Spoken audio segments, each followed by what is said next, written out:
2,000 years, the British people have been hitting, beating and killing each other in all sorts of nasty ways. From the cradle to the grave, violence has been a fact of life for us lovely, civilised British.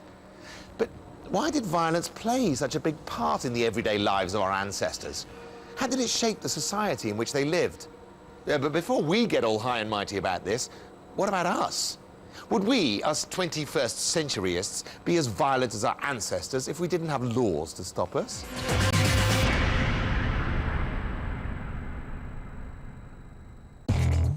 For most of our history, Britain has pretty much been a free-for-all, based on wealth and might, and laws were passed to benefit the powerful. Ordinary folk were expected to know their place and stay there. Shut up.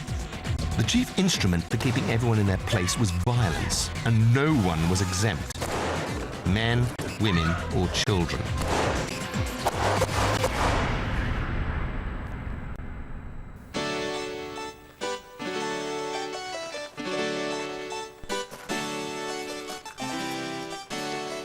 Let's talk about violence against men. Today, in Britain, your average man has only got a 1 in 20 chance of being a victim of violent crime. But things were very different in Tudor times. Travel back to the 15th or 16th centuries, and you're 5 times more likely to die a violent death than today. And you had a strong chance of getting a good kicking from your local lord, or being flogged senseless by your employer. And ordinary Tudor men would more than likely get into a fight with each other within minutes of leaving their front doors. Why was that?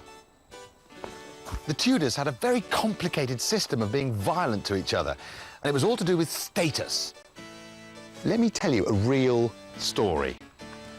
This actually happened. In 1523, the Viscount of Kells, a man of very high status, known personally to the king, was driving along the King's Highway when all of a sudden, you won't believe this, there was a common peasant, a rustic type, in his way.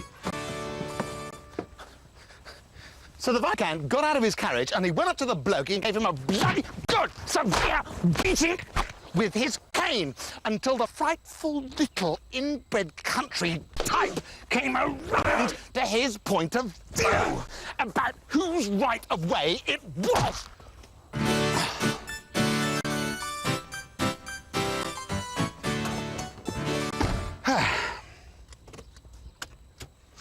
And after giving him the beating he so richly deserved,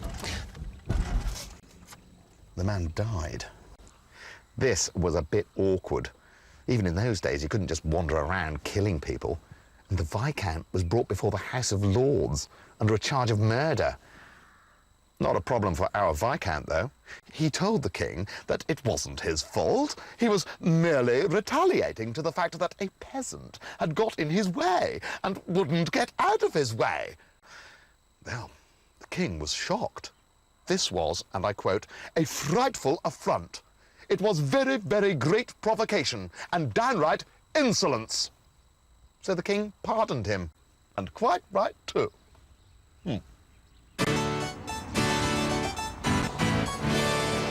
But violence wasn't confined to the landed gentry. It ran through the whole of male society. Violence was woven into daily interactions. It was a very important part of upholding hierarchies and confirming status in the early modern period. There are some forms of violence, like, say, slapping someone on the face, that if a master did to his servant, wouldn't be considered violence. But if the servant did that to his master, that would be really very shocking. Right. Hierarchy was incredibly important, and this is a society where there's no police force. You're relying on amateurs in roles of constable and so on at the local level, and the way that order is maintained is through associating authority with status, with everybody knowing their place and staying in that place. It's a kind of society's language. It doesn't matter what class you are. Everybody understands this language and they behave by its rules. Yeah. The Tudors lived in an extremely violent time in British history, and they used violence to maintain the pecking order of the day. Rich men would beat up poor men, titled men would beat up commoners, older men would beat up younger men. But what if you're a man at the very bottom of the pile? Who did you get to pick on? The only place where you were lord and master was in your own home. And after a hard day waiting on his lordship at the castle and being beaten with a stick, the one compensation you had was to knock the living daylights out of your wife. Stop it!